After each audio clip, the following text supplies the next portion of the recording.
Now अब ये क्या है, देखो बिल्कुल सिंपल सी चीज है समझने के लिए।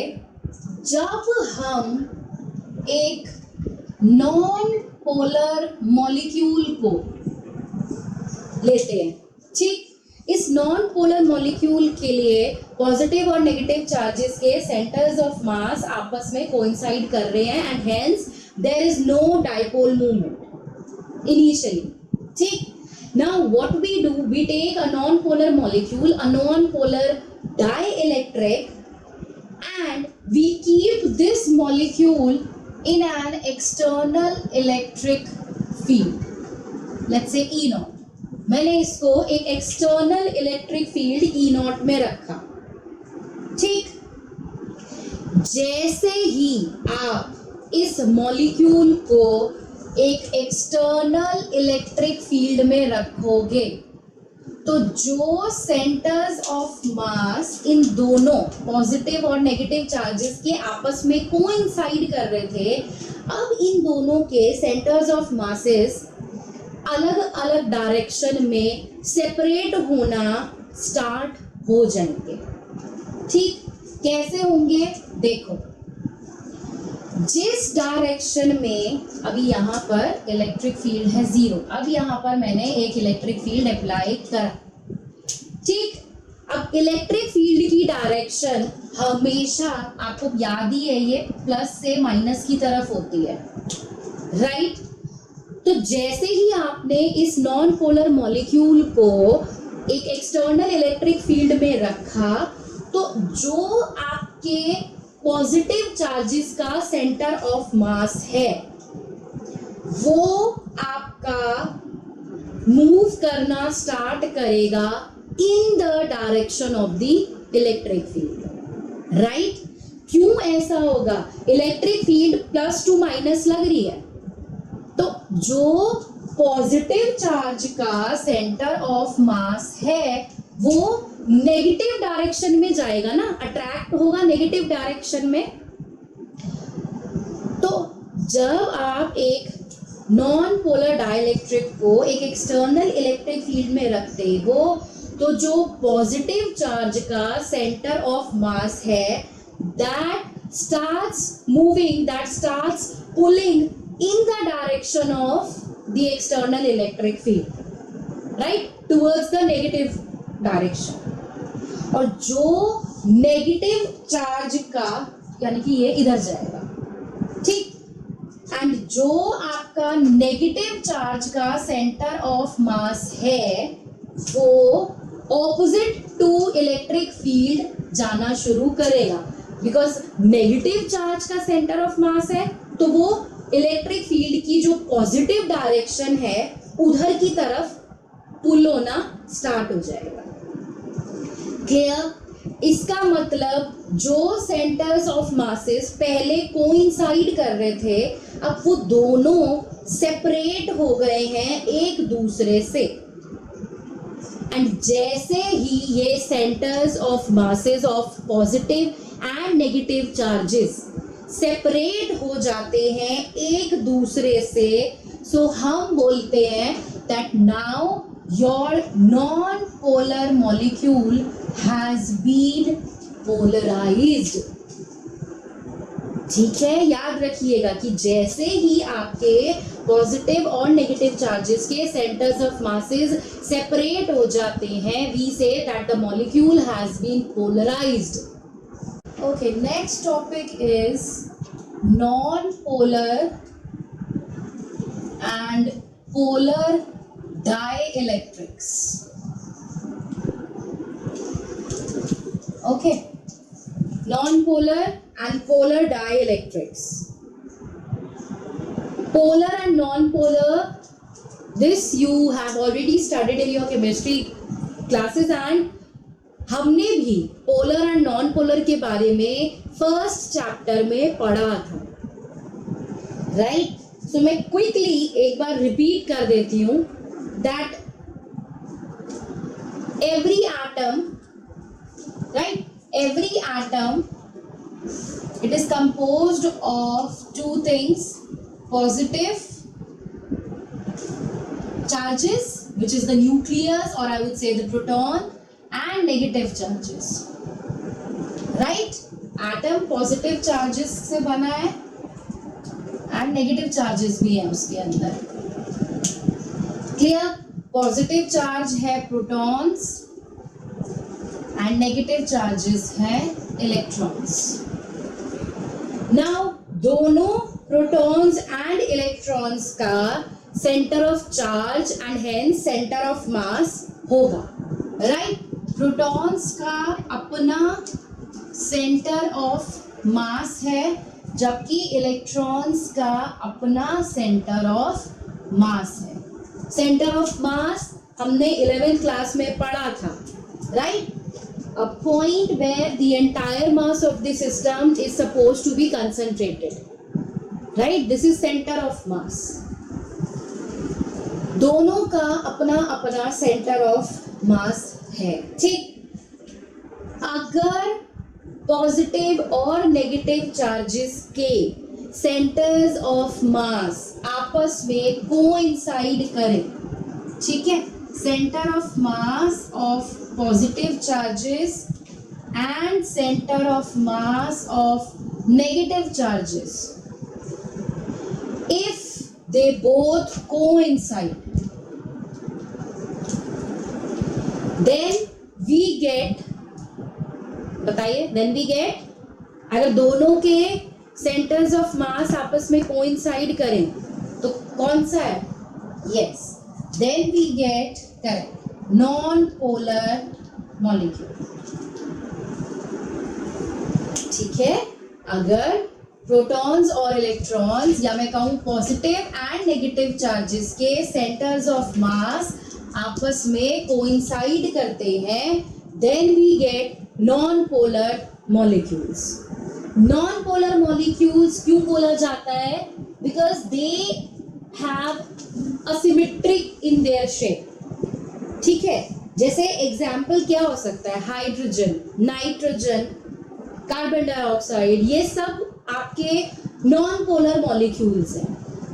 ठीक है? जिन भी मॉलिक्यूल्स की शेप में सिमेट्री होती है वो नॉन पोलर मॉलिक्यूल्स होते हैं. एंड यही वजह है कि सिंस उनकी शेप में सिमेट्री है, जैसे अगर मैं हाइड्रोजन की बात करूं,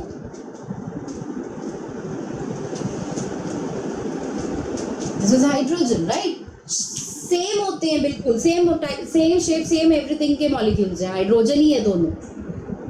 सो जिन मॉलिक्यूल्स की शेप में सिमेट्री होती है उन मॉलिक्यूल्स में centre of mass of positive and negative charges आपस में कोइंसाइड करते हैं.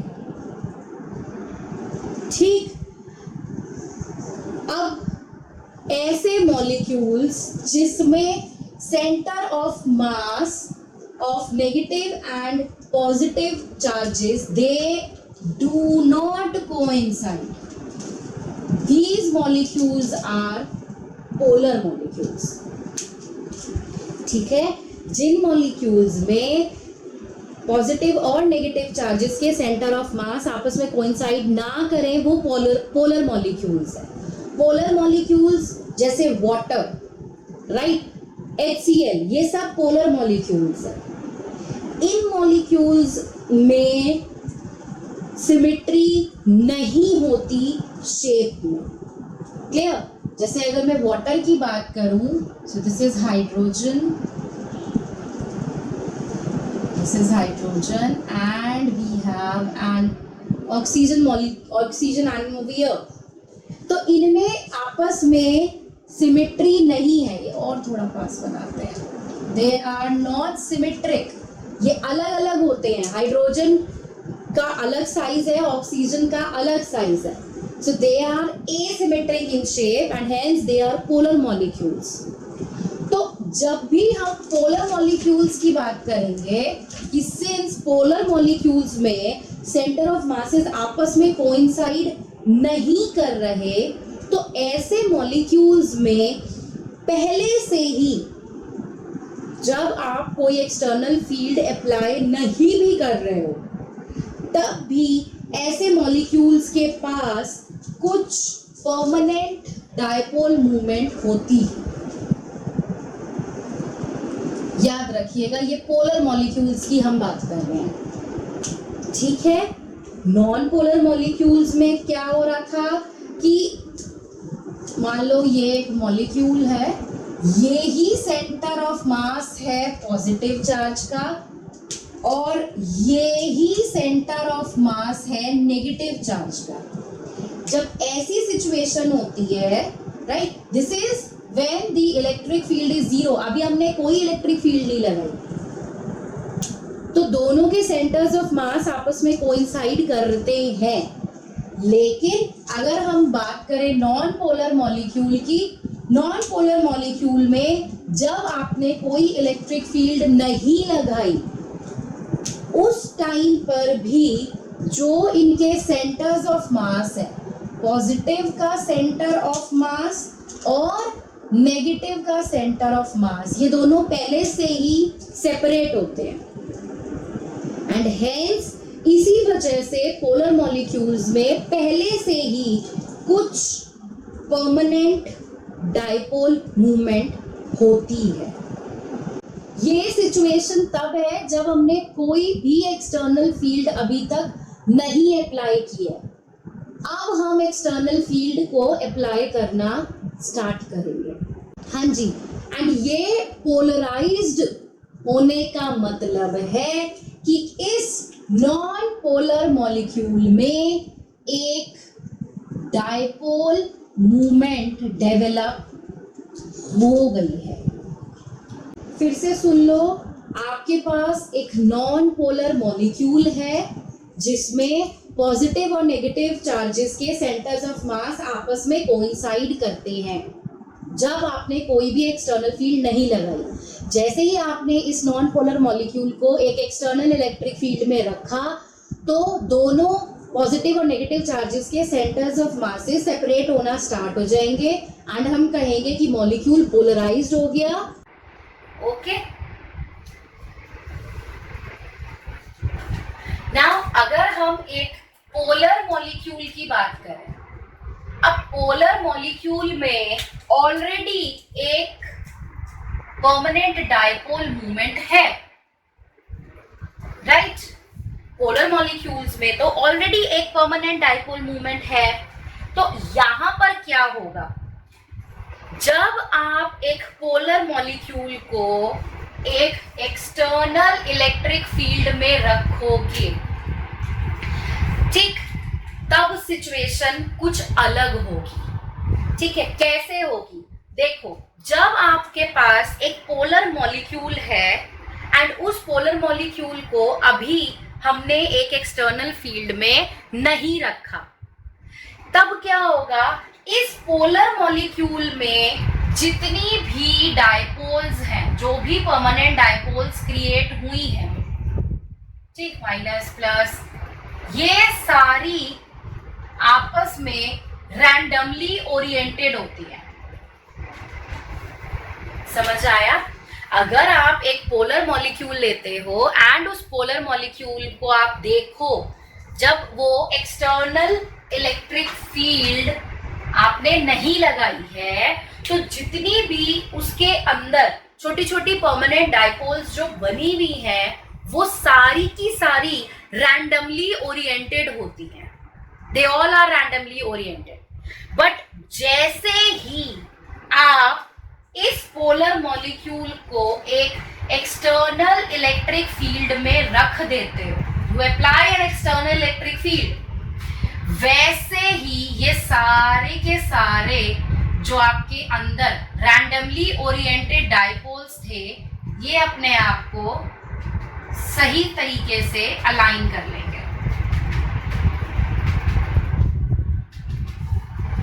ठीक, जो पहले रैंडम ओरिएंटेशन थी वो अब नहीं रही। मान लो इस डायरेक्शन में इलेक्ट्रिक फील्ड आपने लगाई हुई है, तो ये सारे की सारे जो रैंडमली ओरिएंटेड डायपोल्स थे, they start aligning themselves in the direction of the field. And जब हम इन सारे डायपोल्स को ऐड करेंगे, सम अप करेंगे, तो हमारे पास कुछ नेट डायपोल मूवमेंट आ जाएगी। ठीक, और हम कहेंगे कि हमारा पोलर मॉलिक्यूल जो है वो पोलराइज्ड हो गया है। कि कैसे? इन the direction of the electric field.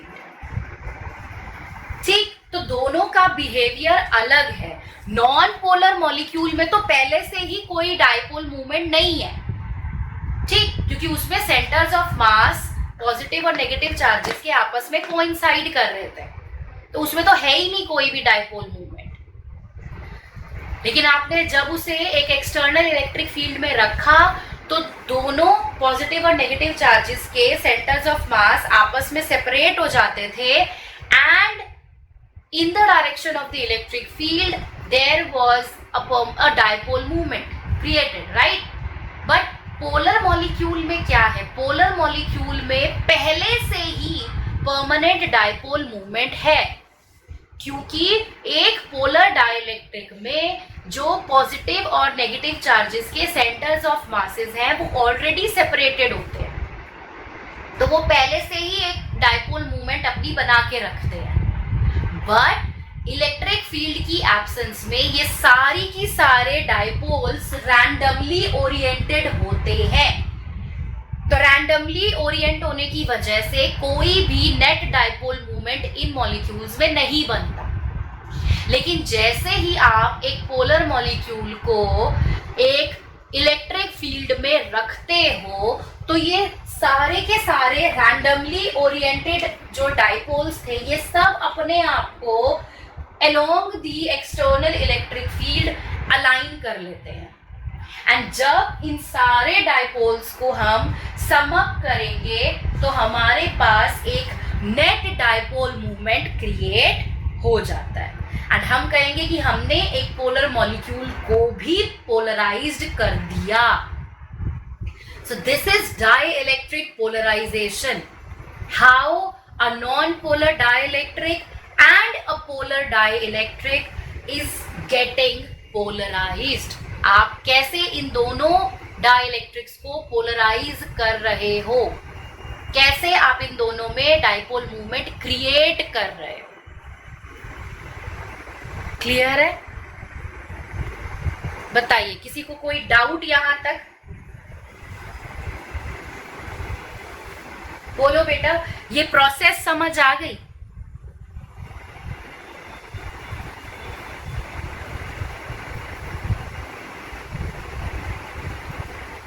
Non polar में क्या हो रहा है, ध्यान से सुनो अनुष्का। देखो, नॉन पोलर डाइलेक्ट्रिक में क्या होता है, पहले की जो सिचुएशन है, ठीक है, इनिशियली जो आपका पॉजिटिव और नेगेटिव दोनों जो चार्जेस के सेंटर्स ऑफ मासेस हैं वो आपस में कोइंसाइड कर रहे हैं, अलग अलग नहीं है। आप ये सोचो कि जब प्लस और माइनस साइन अलग होंगे तभी तो डायपोल मूवमेंट क्रिएट होगा ना, नेगेटिव टू पॉजिटिव डायरेक्शन में।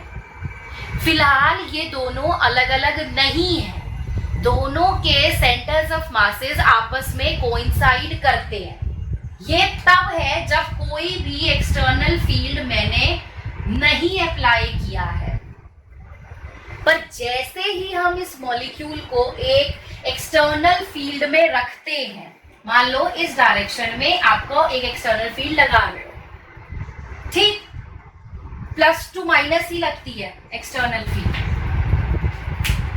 ठीक, तो यानी कि इधर की तरफ नेगेटिव है, लो मैं ऐसे बना देती हूँ, ये प्लस ये माइनस, इधर नेगेटिव है तो पॉजिटिव चार्ज का जो सेंटर ऑफ मास होगा ये इधर भागना शुरू करेगा नेगेटिव साइड पर, और नेगेटिव चार्ज का जो सेंटर ऑफ मास जो ऑलरेडी इसके साथ कोइंसाइड कर रहा था, यस, मान लो ये नेगेटिव का भी सेंटर ऑफ मास कोइंसाइड कर रहा है, ये यहां से निकलेगा, इससे सेपरेट होगा पॉजिटिव वाले के सेंटर ऑफ मास से, और ये इधर भागना शुरू करेगा क्योंकि यहां पर पॉजिटिव डायरेक्शन है।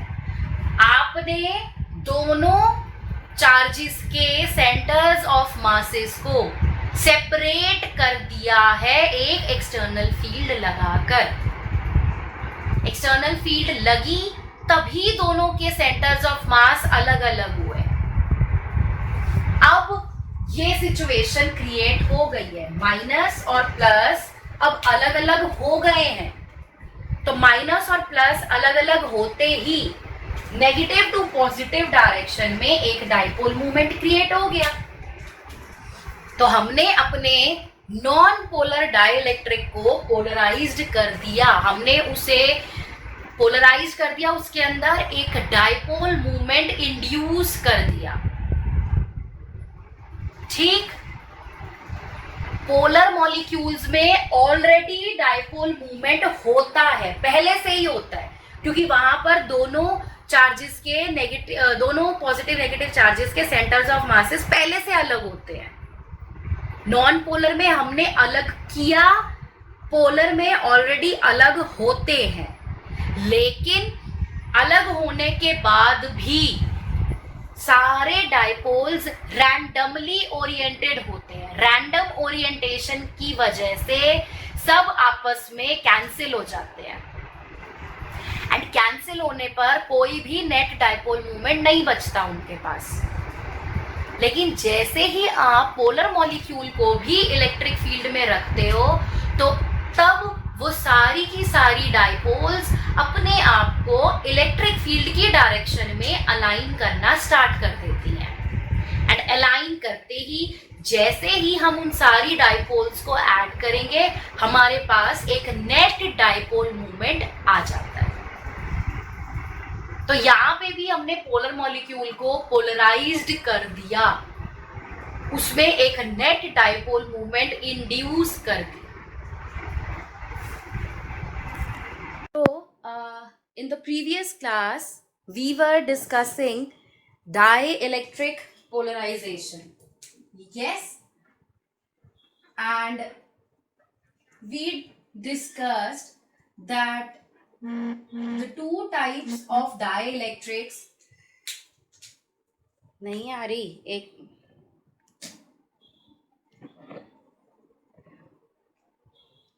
आचल अपना फोन का वॉल्यूम भी इंक्रीज कर लो पूरा, ठीक है। Now yes, so we were discussing that there are two types of dielectrics, polar and non-polar, right? When the center of mass of the positive as well as the negative charges, they coincide with each other. So in that case, we have a non-polar molecule, right?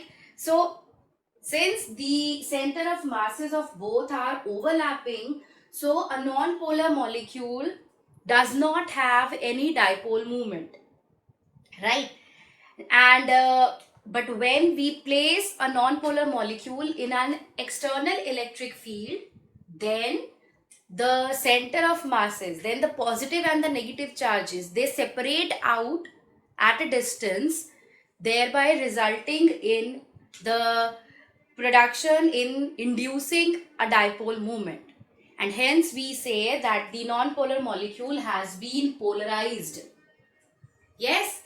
And we also discussed about the polar dielectrics, that polar dielectrics are those where the center of masses of both the positive and the negative charges, they are already separated by some distance, and hence a polar molecule has some permanent dipole moment.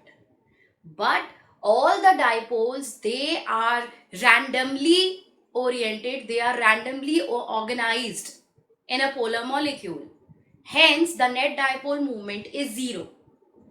But when we place a polar molecule in an external electric field, then all the dipoles, they align themselves in the direction of the electric field, and so when we sum them up, we get some net dipole moment. Clear? ये हमने पढ़ा था last class में। Now इसी चीज को अब हम आगे बढ़ाएंगे इस टॉपिक में।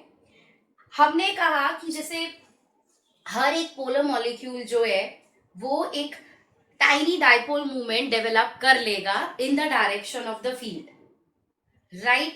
सो इट हैज बीन ऑब्जर्व्ड कि जिस डायरेक्शन में इलेक्ट्रिक फील्ड है उसी डायरेक्शन में डाइपोल मूवमेंट है. They both are parallel to each other and this dipole movement is also proportional to the electric field. ठीक, हमने ई नॉट लिया था. ठीक है, this dipole movement is parallel to the electric field and also it is proportional to the electric field. And when we remove the proportionality sign, we get a constant alpha. ये इसको थोड़ा और वैसा बनाते हैं. We get a constant alpha into E naught. But here we add one more factor which is epsilon naught. So P is equal to alpha epsilon naught E naught. Why epsilon naught has been added? In order to give this alpha the dimensions of volume. Okay. Alpha is the constant of proportionality. Okay. Alpha is the constant of proportionality and it is called as atomic or molecular polarizability.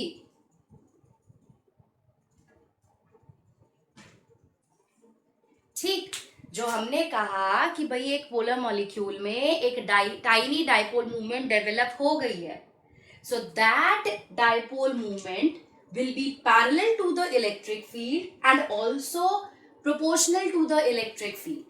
So when we remove the proportionality sign, we get a constant alpha. This alpha is called as the atomic or molecular polarizability. Clear?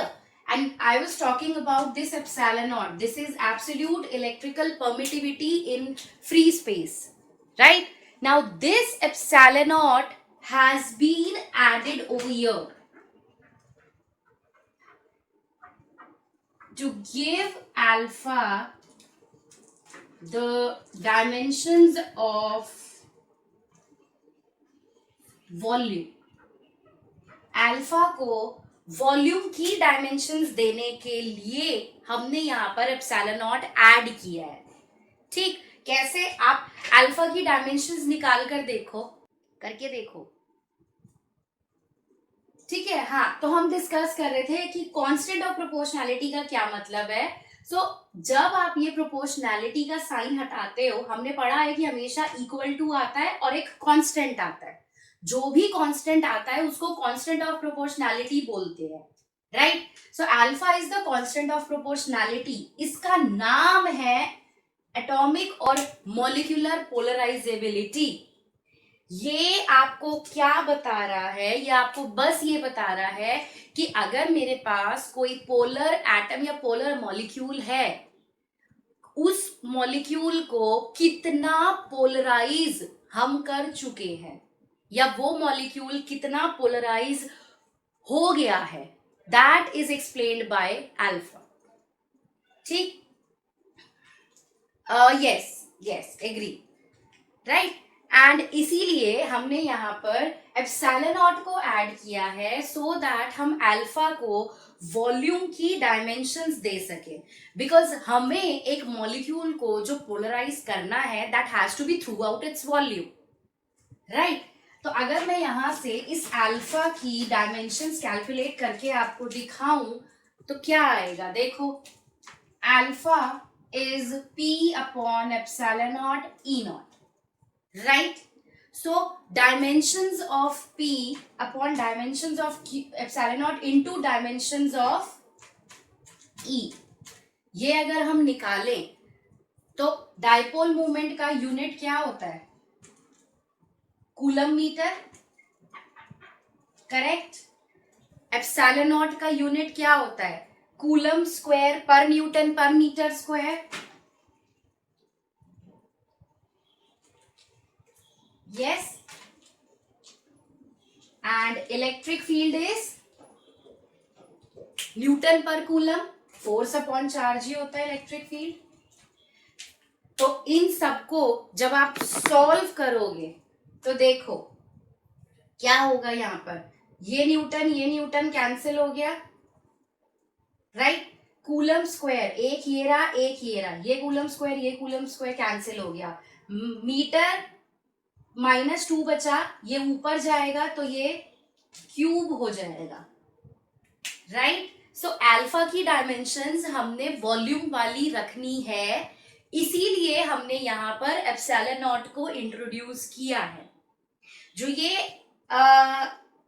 Atomic polarisability है, right, for most of the atoms, ज्यादातर जो atoms होते हैं उनके लिए इस alpha की value approximately 10⁻⁻29 से 10⁻⁻30 मीटर क्यूब होती है, जो लगभग कुछ एटम्स का वॉल्यूम भी है। तो इसीलिए अल्फा को हमने वॉल्यूम की डायमेंशंस दी है कि थ्रू आउट द मॉलिक्यूल ये वैलिड रहे कि हाँ पूरा मॉलिक्यूल अच्छे से पोलराइज हो गया है। सपोज करते हैं अब हम एक non polar dielectric slab consider करते हैं, जिसको हम एक इलेक्ट्रिक फील्ड में रखेंगे। ओके, नाउ सपोज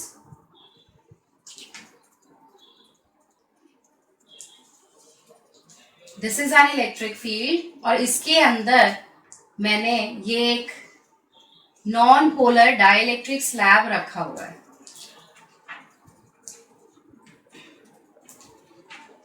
ठीक, तो जैसे ही आप इस नॉन पोलर डाइइलेक्ट्रिक स्लैब को लेट्स से इस E0 में रखोगे, एक्सटर्नल फील्ड में रखोगे, तो इसमें जो पॉजिटिव नेगेटिव चार्जेस हैं they separate out and create dipoles, right, and the dipoles will be in the direction of the electric field.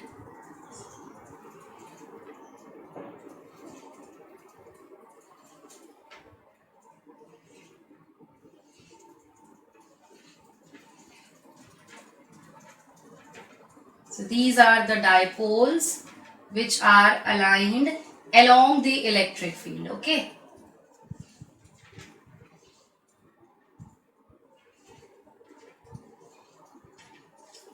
Right? ये क्योंकि डाइपोल मूवमेंट की डायरेक्शन नेगेटिव टू पॉजिटिव होती है, तो ये डायरेक्शन डाइपोल मूवमेंट की है और यही डायरेक्शन इलेक्ट्रिक फील्ड की है, करेक्ट। अब सपोज करो कि जब हमने इस नॉन पोलर मॉलिक्यूल को इलेक्ट्रिक फील्ड में रखा, तो उस टाइम पर जो ये प्लस माइनस, जो ये पॉजिटिव नेगेटिव चार्जेस हैं, ठीक, इनके सेंटर्स आपस में जब सेपरेट हुए, सो लेट्स से कुछ x डिस्प्लेसमेंट रहा इन चार्जेस के बीच में, displacement between the centres of positive and negative charges. ठीक, जब आपने नॉन पोलर मॉलिक्यूल को एक एक्सटर्नल इलेक्ट्रिक फील्ड में रखा, तो प्लस माइनस चार्जेस के जो सेंटर्स ऑफ मास है वो सेपरेट हुए होंगे, right, and let x be the small separation, small displacement between the centres of the positive and negative charges. ठीक, now let capital N be the number of molecules per unit volume। ठीक, let हम capital N ले रहे हैं, number of molecules और number of atoms पर unit volume. ठीक, so if I calculate dipole movement per unit volume, dipole movement पर unit volume, जिसको हम क्या कह सकते हैं, dipole movement density, right, total dipole moment density. तो ये कितना होगा? डायपोल मोमेंट क्या है? Q इंटू एक्स, इसको कैपिटल P से इंडिकेट करते हैं। So this will be dipole moment पर यूनिट वॉल्यूम चाहिए मुझे, ठीक। Dipole moment density will be dipole moment पर यूनिट वॉल्यूम, राइट। अब डायपोल मोमेंट क्या होता है? Product of charge and the separation between the charges, right. Charge let's say Q है, सेपरेशन अभी हमने लिखा कि हम x ले रहे हैं, करेक्ट। सो Q इंटू एक्स, ये है मेरा डायपोल मोमेंट। अगर मैं इसे n से मल्टीप्लाई कर दूं, कैपिटल N से, तो ये बन गया जितने डायपोल्स है Q इंटू एक्स एक डायपोल का डायपोल मूवमेंट है। मेरे पास n डायपोल्स है तो मैंने n से मल्टीप्लाई कर दिया, सो n इंटू क्यू एक्स। और ये जो n है दिस इज पर यूनिट वॉल्यूम, तो ये वॉल्यूम का फैक्टर यहां कंपनसेट हो गया। समझ आई ये वाली बात? n को मैंने नंबर ऑफ एटम्स या नंबर ऑफ मॉलिक्यूल्स पर यूनिट वॉल्यूम लिया है, ठीक। एंड डायपोल मूवमेंट मेरा है Q into x, charge into separation between the charges, ठीक। मुझे डायपोल डेंसिटी निकालना है, so that is dipole movement upon volume, right. तो मैंने डायपोल मूवमेंट लिखा Q इंटू एक्स, क्लियर। या इसको ऐसे लिख लो अगर और अभी समझ नहीं आया तो। This is dipole movement Q into X, एक डायपोल का। मेरे पास n नंबर ऑफ डायपोल्स है, so let's say small n qx for n dipoles by volume, जो ये वॉल्यूम है। And this n over v is capital M, so P is equal to n qx। समझ आया? दिस total dipole moment density, this is called as electric polarization।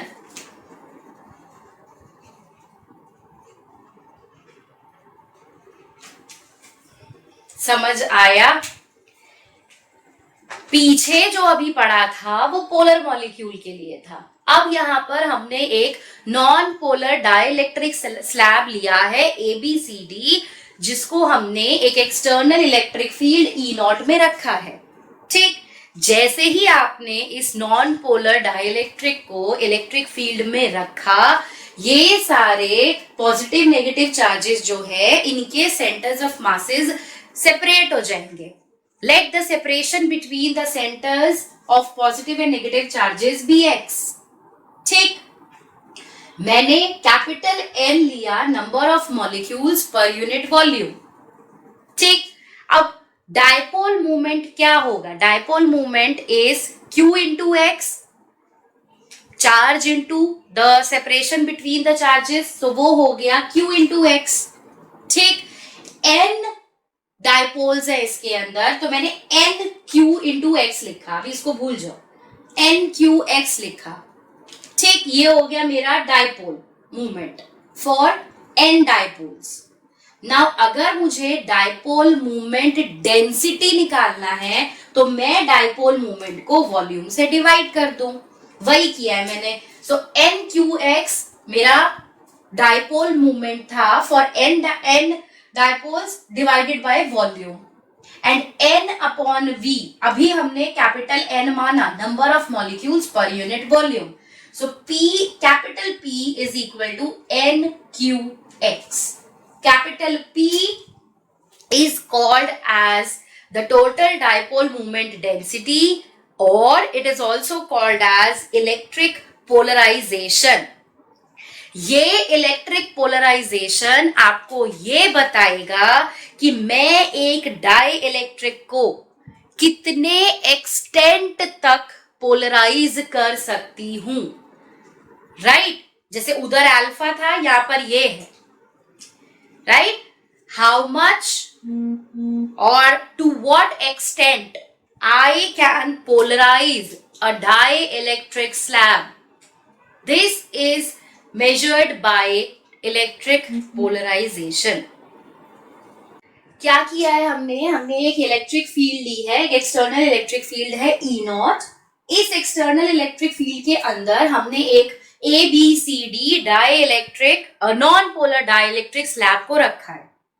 ठीक, जैसे ही आप एक नॉन पोलर डाइइलेक्ट्रिक स्लैब को इलेक्ट्रिक फील्ड में रखोगे तो जो पॉजिटिव नेगेटिव चार्जेस के सेंटर्स ऑफ मासेस थे वो पहले आपस में कोइंसाइड करते हैं एक नॉन पोलर मॉलिक्यूल में। इलेक्ट्रिक फील्ड में रखते ही ये सेंटर्स जो थे ये आपस में सेपरेट हो जाएंगे and let the separation between the centers of the positive and negative charges be x। मैंने x एक सेपरेशन ले लिया। ठीक, अब एक डाइपोल को अगर मैं देखूं तो इसके लिए डाइपोल मूवमेंट है q इंटू एक्स। ठीक, q चार्ज हो गया, x सेपरेशन हो गया। सो एक डाइपोल के लिए डाइपोल मूवमेंट है q इंटू एक्स। मेरे पास n नंबर ऑफ डाइपोल्स हैं तो यहां से डाइपोल मूवमेंट क्या बनेगा, P is equal to n into Q into X. ठीक, ये आ गई डाइपोल मूवमेंट। अब मुझे निकालना है डाइपोल मूवमेंट पर unit volume. So n Q X upon v कर दू पर यूनिट वॉल्यूम। ठीक, so dipole movement by volume हमने निकाला n Q X upon v। And ये जो स्मॉल n बाय v है इसको हमने कैपिटल N लिख दिया, जिसमें कि हम कैपिटल N को नंबर ऑफ मॉलिक्यूल्स पर यूनिट वॉल्यूम मान रहे हैं। तो यहां से मेरे पास टोटल डाइपोल मूवमेंट डेंसिटी आ गई capital P which is NQX। And इस टोटल डाइपोल मूवमेंट डेंसिटी को हम इलेक्ट्रिक पोलराइजेशन भी बोलते हैं। इलेक्ट्रिक पोलराइजेशन आपको ये बता रहा है कि मैं एक डाई इलेक्ट्रिक को कितने एक्सटेंट तक, कितनी लिमिट तक पोलराइज कर सकती हूं।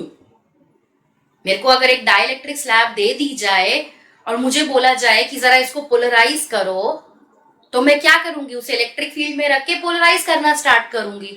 तो जितना पोलराइज वो डाइइलेक्ट्रिक हो सकता है, पोलराइज होने का मतलब डाइपोल मूवमेंट्स को डेवलप करना, तो जितनी ज्यादा डाइपोल मूवमेंट एक डाइइलेक्ट्रिक स्लैब डेवलप कर सकता है, इंड्यूस कर सकता है अपने अंदर, वो हमें बताएगा इलेक्ट्रिक पोलराइजेशन। एंड यहां से अगर हम इसका यूनिट देखें, क्या यूनिट आएगा इसका, ऐसा यूनिट क्या आएगा, देखो NQX है। सो या P बाय V भी देख सकते हैं। सो डाइपोल मूवमेंट की यूनिट क्या हुई, Q इंटू एक्स होता है। यस, सो Q इंटू एक्स होता है। सो कूलम मीटर, वॉल्यूम की हो गई मीटर क्यूब। तो जब हम ये देखेंगे तो डाइपोल मूवमेंट डेंसिटी की यूनिट आ गई कूलम पर मीटर स्क्वायर, राइट। और कूलम पर मीटर स्क्वायर और किसकी ऐसा यूनिट होती है, सरफेस चार्ज डेंसिटी की होती है ना। सरफेस चार्ज डेंसिटी जब हम लिखते हैं sigma, it is Q by A। ये भी Q बाय A ही आ रहा है, कूलम पर मीटर स्क्वायर। सो जो यूनिट सरफेस चार्ज डेंसिटी की है वही यूनिट आपकी इलेक्ट्रिक पोलराइजेशन की भी आ गई। क्लियर है? अब इसमें हम क्या करते हैं, अब ध्यान से देखना, ये जो हमने डाइलेक्ट्रिक स्लैब अंदर रखा हुआ है इलेक्ट्रिक फील्ड के, व्हाट आई डू इज मैं एक छोटा सा एक वॉल्यूम एलिमेंट कंसीडर करती हूं इस स्लैब के अंदर, ठीक। और इस तरीके से हम ये वॉल्यूम एलिमेंट लेते हैं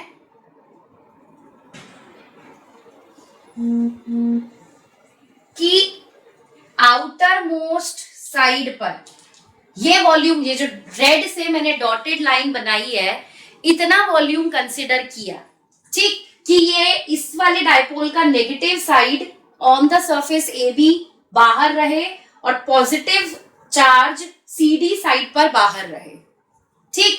अब देखो ध्यान से, ये वाला पॉजिटिव चार्ज और ये नेगेटिव चार्ज आपस में न्यूट्रलाइज हो सकते हैं, और ये वाला पॉजिटिव चार्ज और ये वाला नेगेटिव चार्ज आपस में न्यूट्रलाइज हो सकते हैं।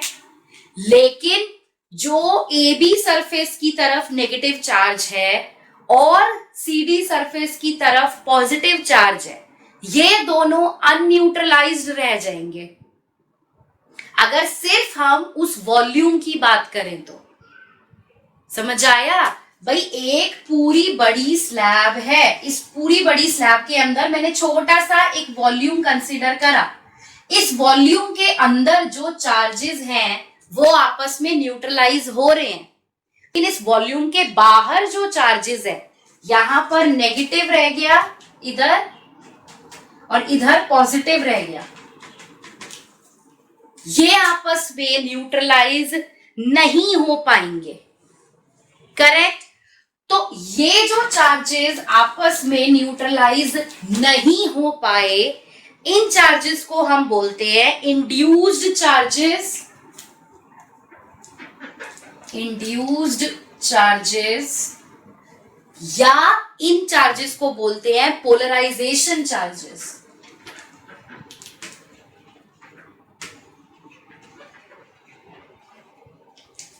समझ आया?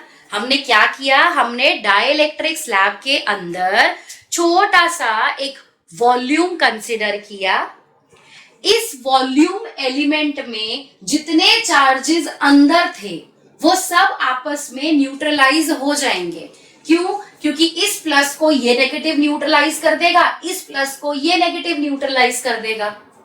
लेकिन ए बी सरफेस के पास जो नेगेटिव चार्ज है और सी डी सरफेस के पास जो पॉजिटिव चार्ज उस वॉल्यूम से बाहर है, वो चार्जेस आपस में न्यूट्रलाइज नहीं हो पाएंगे, एंड हेंस ऐसे चार्जेस को हम बोलते हैं इंड्यूस्ड चार्जेस या पोलराइजेशन चार्जेस। क्लियर? अब सिंस ये चार्जेस आपस में न्यूट्रलाइज नहीं हो पाए, ठीक, तो पॉजिटिव से नेगेटिव डायरेक्शन में एक इलेक्ट्रिक फील्ड इंड्यूस हो जाएगी, लेट्स से ईपी। समझ आया? सारे पॉजिटिव नेगेटिव आपस में न्यूट्रलाइज हो गए, सिर्फ सी डी सरफेस पे पॉजिटिव चार्ज रह गया, ए बी सरफेस पे नेगेटिव चार्ज रह गया। सो पॉजिटिव से नेगेटिव डायरेक्शन में एक इलेक्ट्रिक फील्ड इंड्यूस हो गई है, which will be opposite to your external field E not, correct. So effective electric field कितनी रह गई? Effective electric field in the dielectric will be how much? E is equal to E naught minus EP, यही बचेगी, क्योंकि E naught आपकी इस direction में है, EP इस डायरेक्शन में है। So the net effective field which is left in the polarized dielectric, it will be E naught minus EP. इस E को बोलते हैं reduced value of electric field।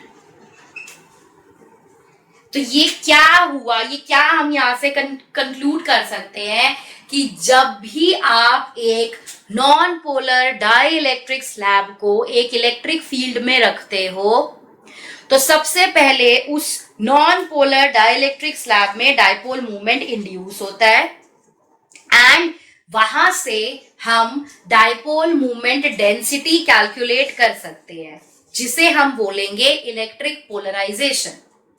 ये इलेक्ट्रिक पोलराइजेशन हमें ये बता देगा कि मैं एक डाई इलेक्ट्रिक स्लैब को कितने एक्सटेंट तक पोलराइज कर सकती हूं। मतलब हम एक डाई इलेक्ट्रिक स्लैब को कितने एक्सटेंट तक उसके अंदर डाइपोल मूवमेंट क्रिएट कर सकते हैं।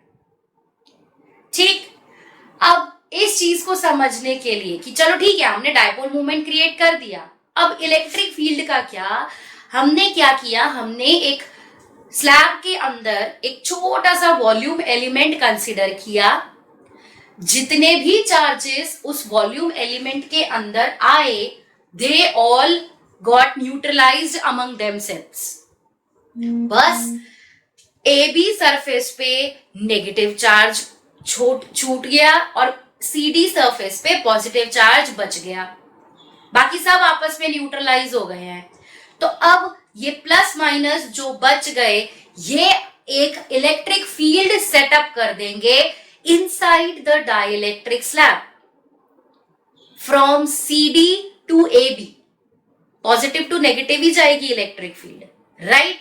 अब एक इलेक्ट्रिक फील्ड बाहर लग रही है E0 इस डायरेक्शन में, एक इलेक्ट्रिक फील्ड आपने स्लैब के अंदर इंड्यूस करा दी ऑपोजिट डायरेक्शन में। So net electric field inside the polarised dielectric will be E0 minus EP।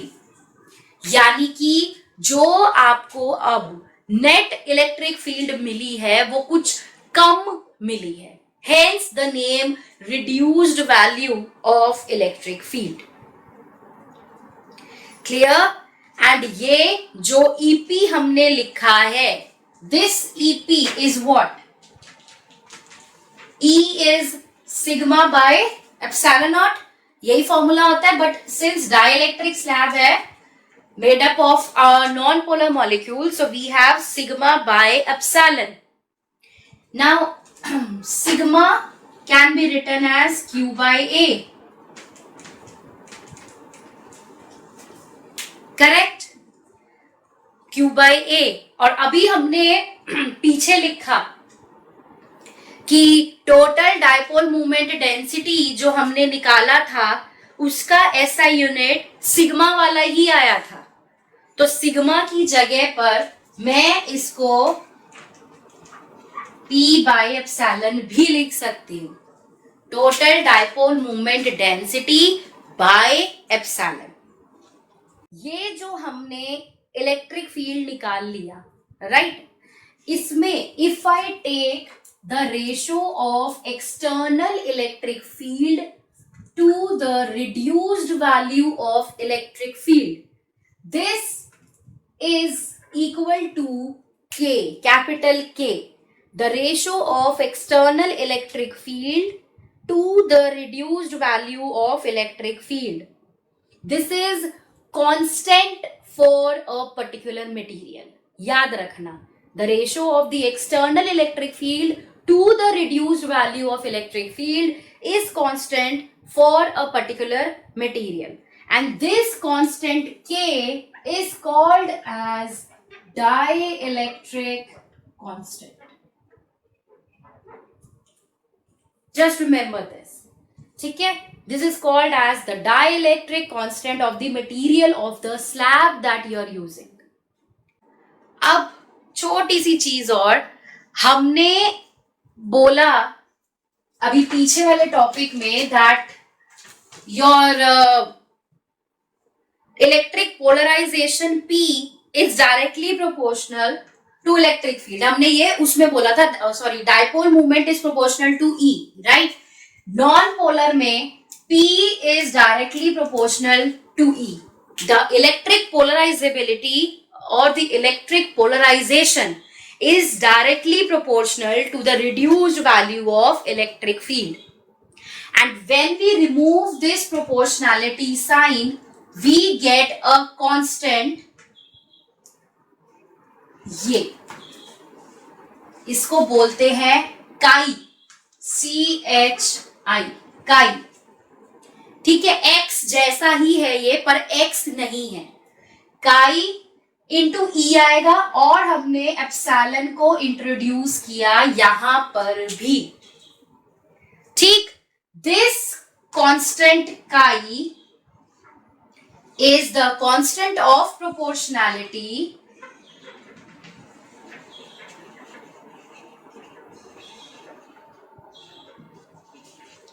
ठीक है, this chi is a constant of proportionality and it is called as electric susceptibility.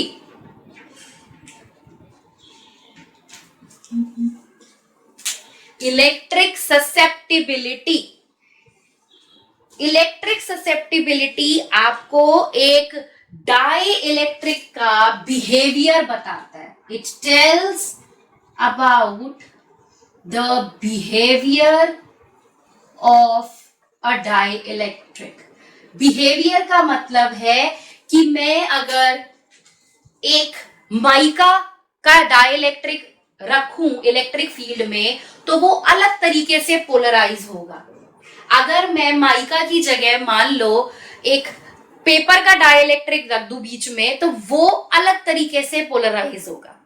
सो ये dielectric जो है, non polar dielectric, वो explain करता है electric susceptibility, कि कैसे हम एक डाइलेक्ट्रिक को पोलराइज कर सकते हैं। अलग अलग डाइलेक्ट्रिक स्लैब्स रखूंगी, अलग अलग मटेरियल की डाइलेक्ट्रिक स्लैब्स रखेंगे, तो अलग अलग तरीके से उनका बिहेवियर रहेगा, right. And here this epsilon has been introduced to make this electric susceptibility dimensionless, to make chi dimensionless। इस इलेक्ट्रिक ससेप्टिबिलिटी को डायमेंशनलेस बनाने के लिए हमने यहां पर एप्सिलॉन इंट्रोड्यूस किया है। क्यों डायमेंशनलेस बनाना है? बिकॉज इलेक्ट्रिक ससेप्टिबिलिटी सिर्फ एक प्रॉपर्टी है हर एक उस डाई इलेक्ट्रिक मटेरियल की, जिसे आप अगर इलेक्ट्रिक फील्ड में रखो तो वो एक डिफरेंट बिहेवियर शो करेगा, एक डिफरेंट तरीके से पोलराइज होगा। और इस काई की अलग अलग वैल्यूज होती हैं अलग अलग डाइलेक्ट्रिक्स के लिए। जैसे वैक्यूम में ये जो काई है ये 0 होता है। वैक्यूम की जगह अगर हम कोई और डाइलेक्ट्रिक मीडियम रखेंगे तो इस काई की वैल्यू कुछ और होगी। क्लियर? बस क्विकली एक छोटा सा इसमें रह गया, ये और देख लेते हैं। हमने अभी लिखा था that reduced value of electric field is E0 minus EP, right. और EP हमने निकाला P बाय एप्सिलॉन। P की जगह में ये डाल सकती हूं chi epsilon E, so E0 minus chi epsilon E by epsilon. Epsilon से एप्सिलॉन कटा, so E is equal to E0, क्या आएगा? E is equal to E0 minus chi E, right. इस E को इधर ले जाओ इस तरफ, तो ये बना E plus chi E is equal to E0, 1 plus chi is equal to E, और E is equal to E0, और 1 plus chi is equal to E0 by E। और E0 बाई E अभी हमने पीछे लिखा डाई इलेक्ट्रिक कॉन्स्टेंट K, यानी कि die electric constant और इलेक्ट्रिक ससेप्टिबिलिटी में ये रिलेशन है। डाई इलेक्ट्रिक कॉन्स्टेंट आपको रेशो दे रहा है external electric field applied and reduced value of electric field में। डाइलेक्ट्रिक ससेप्टिबिलिटी आपको बस ये बता रहा है कि एक डाइलेक्ट्रिक कैसे बिहेव करेगा जब हम उसे एक इलेक्ट्रिक फील्ड में रखेंगे। अलग अलग टाइप के मटेरियल्स अलग अलग बिहेवियर शो करेंगे एक इलेक्ट्रिक फील्ड की प्रेजेंस में। ये ससेप्टिबिलिटी बताएगा।